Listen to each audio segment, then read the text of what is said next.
Good morning, students. Today we start with the poem number 4, A Thing of Beauty, written by John Keats. First of all, I will give the introduction of the poet here.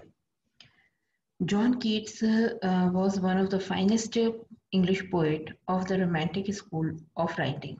He was famous for his The Ode of Nightingale, Ode of Gracious Youth, and Ode of Autumn. Keats was born in London in on October 31st, 1795, and the eldest of the five children. His father was a livery stable keeper, but died when the Keats was only 8 years old. He grew up with his grandmother home at Idomeneo, near the London. He was born. Now he was died in the February on 23rd February 1821, and many of the poems he had written, and it was famous because in his poem we can see that he has written on the characterized by the sensual imaginary, most notable in the series of odes. Today his poems and letters are some of the most popular and most analyzed in English literature. His notable works are To Autumn, to already I told you, and previously when he was alive, no one can just give fame to him.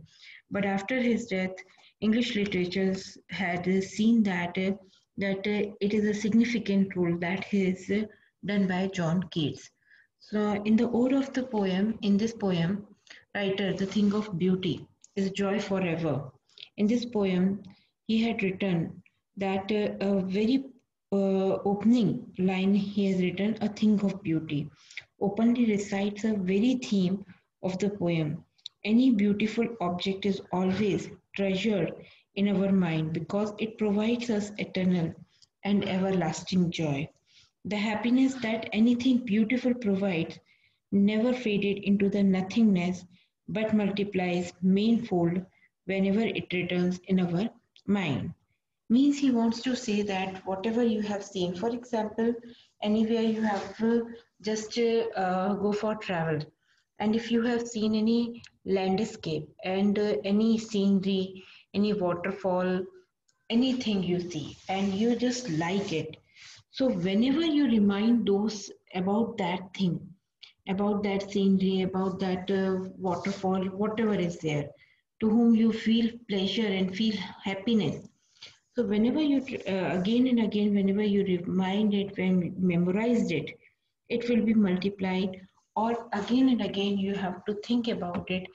Its beautifulness is increasing day by day, because when you think about it, you will just imagine anything with them. You will just um, join some circumstances, some incident with them, and it will make it more wonderful and more you can say memorable.